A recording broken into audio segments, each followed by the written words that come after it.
Preparem o aço e limpem o sangue do machado, porque hoje o Cine Brucutu vai falar do filme que é o pai de toda a testosterona cinematográfica, Conan, o Bárbaro, de 1982. Esqueça esse cinema Nutella cheio de cabo de aço e efeito visual de computador. Aqui o sistema é movido a suor, lama e muita ignorância. Vamos mergulhar nas curiosidades desse clássico bruto, descobrir como o elenco sobreviveu à fúria de John Milius e ver como estão hoje esses ícones da ignorância rústica. Mas antes de esmagar seus inimigos, soca o dedo no like e se inscreva no nosso canal, porque hoje o vídeo tem tanta bordoada que você vai ganhar massa muscular só de assistir.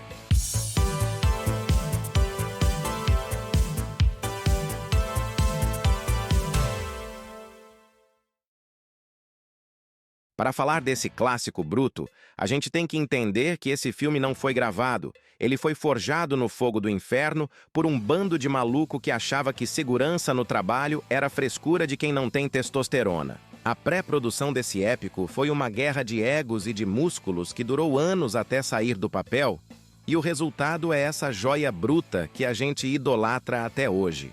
Para a época, o investimento foi pesado. Estamos falando de cerca de 20 milhões de dólares em 1982. Se você ajustar isso pela inflação de hoje, daria para comprar metade de uma capital brasileira e ainda sobrava troco para encher o tanque de um exército de opalões de 6 canecos. O produtor Dino De Laurentiis, que não era bobo nem nada, resolveu apostar alto porque sabia que o mundo estava cansado de ficção científica limpinha e queria ver suor, sangue e o som do aço batendo no osso. Eles gastaram uma fortuna construindo cenários reais na Espanha, sem esse fundo verde que hoje em dia deixa o cinema com cara de comercial de margarina. E se você acha que o Arnold já nasceu com a espada na mão, se prepara para o sarcasmo do destino.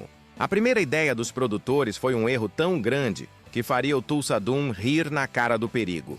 Antes do carismático monstro austríaco assumir o trono, o nome que estava no topo da lista era Charles Bronson.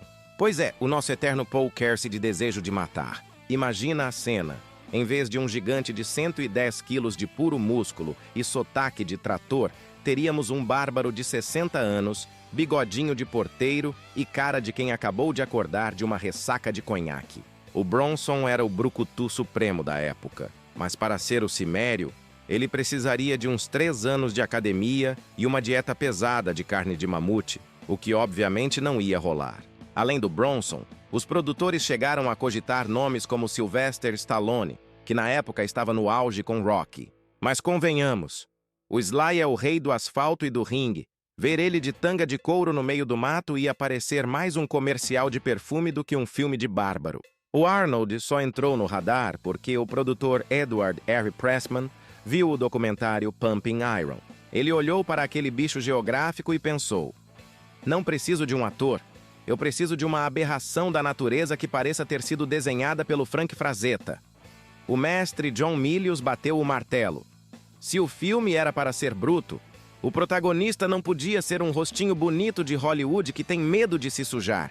Tinha que ser o Arnold, que na época era tão ignorante visualmente que os executivos da Paramount morriam de medo dele abrir a boca e ninguém entender uma palavra. Sorte a nossa que a ignorância venceu o bom senso. E se você acha que o Arnold chegou no set, tomou um shake de proteína e saiu fatiando o figurante, está muito enganado. O treinamento foi uma verdadeira escola de tortura rústica. O Arnold passou por um regime de 18 meses de preparação antes das câmeras rodarem. Ele teve que aprender esgrima real, manejo de arco e flecha e até equitação avançada. Ele treinava com espadas de aço maciço que pesavam cerca de 5 quilos. Ele treinou tanto que os calos das mãos dele tinham calos. O objetivo era que ele não atuasse como se soubesse usar a espada, mas que o metal fosse uma extensão do braço dele. Para ele não parecer um boneco de posto balançando um pedaço de ferro, chamaram o mestre Kiyoshi Yamazaki, um sensei de karatê e esgrima que não estava ali para brincadeira. O sensei fez o Arnold girar espadas reais de aço por horas a fio, forçando o gigante a aprender que o poder não vem do bíceps, mas do movimento fluido. Yamazaki até faz uma ponta no filme como o instrutor de espada do jovem Conan, garantindo que aquela brutalidade toda tivesse técnica de verdade. Se a esgrima do Cimério parece real e pesada, é porque o mestre japonês não passou pano para o sotaque de tijolo nem para o tamanho dos braços do austríaco. Agora, segura esse combo de curiosidades que provam que gravar Conan foi quase um esporte radical. Primeiro, o sotaque de tijolo do Arnold era tão carregado que os produtores ficaram em choque. A ideia era ele narrar o filme, mas o austríaco falava como se estivesse mastigando cascalho. Então chamaram o ator Mako, que era o feiticeiro, para assumir o gogó e dar aquele tom de lenda, enquanto o Arnold ficava com o que faz de melhor: rosnar e fatiar vagabundo. E a ignorância não para por aí. O Arnold estava tão gigante que o peitoral dele impedia que ele fechasse os braços para segurar a espada corretamente. O diretor John Milius mandou ele perder músculo para conseguir lutar. No set da Espanha, a segurança era zero. Na cena da perseguição, os cachorros eram cães selvagens de verdade. Eles ficaram tão pilhados que alcançaram o Arnold e deram um capote no gigante, que caiu de uma rocha e se ralou todo. E se você achava que aquele visual vocalista de banda de metal era peruca, se enganou. A cabeleira era o cabelo real do Arnold, que ele deixou crescer por meses para garantir que a rusticidade fosse 100% autêntica. E se você achava que o sacrifício do Arnold era só puxar ferro, se liga nessa, para a cena clássica em que Conan está crucificado na árvore do infortúnio. O diretor John Milius queria um nível de realismo que hoje daria cadeia. Em vez de usar um boneco de borracha, a produção pendurou um urubu real e morto na frente do Schwarzenegger.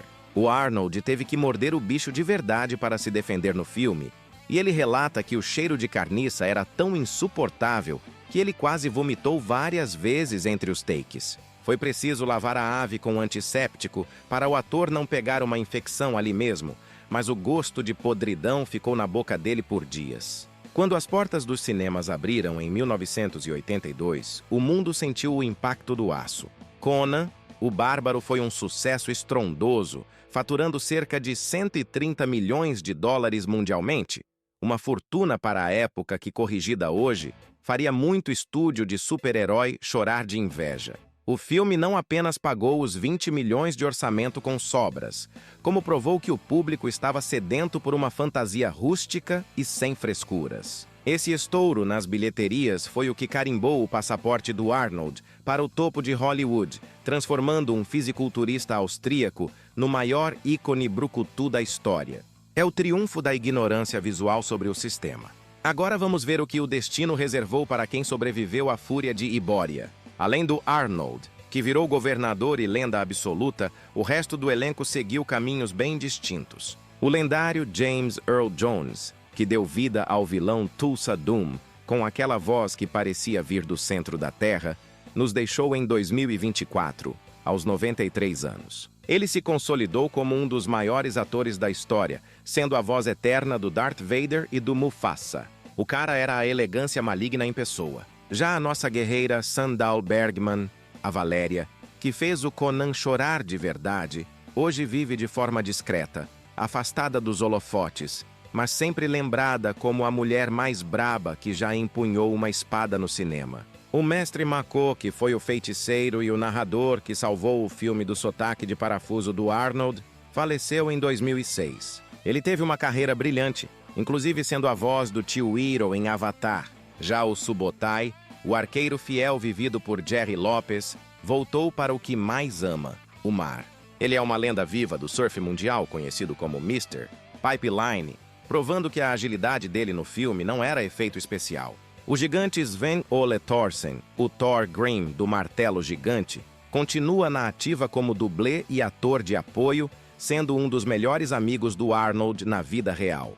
Rexor, o outro braço direito do Tulsa, foi vivido pelo Ben Davidson. O cara não era ator, ele era uma lenda do futebol americano, jogando pelos Oakland Raiders. O diretor John Milius queria alguém que tivesse a presença física de um tanque de guerra, e o Ben entregou exatamente isso. Infelizmente, o Ben Davidson nos deixou em 2012, aos 72 anos, vítima de um câncer de próstata. É um elenco que envelheceu como o bom aço, rústico, pesado e eterno. E com o sangue dos nossos inimigos ainda fresco no aço, encerramos mais um cine brucutu de respeito. Conan, o Bárbaro, não é apenas um filme. É um atestado de masculinidade de uma era onde o cinema não pedia desculpas por ser bruto. Mas antes de guardar sua espada, não esqueça, senta o dedo no like para fortalecer a nossa trincheira e se inscreva no canal se você ainda não faz parte da nossa resistência. Um forte abraço, fiquem com Deus e até o próximo vídeo.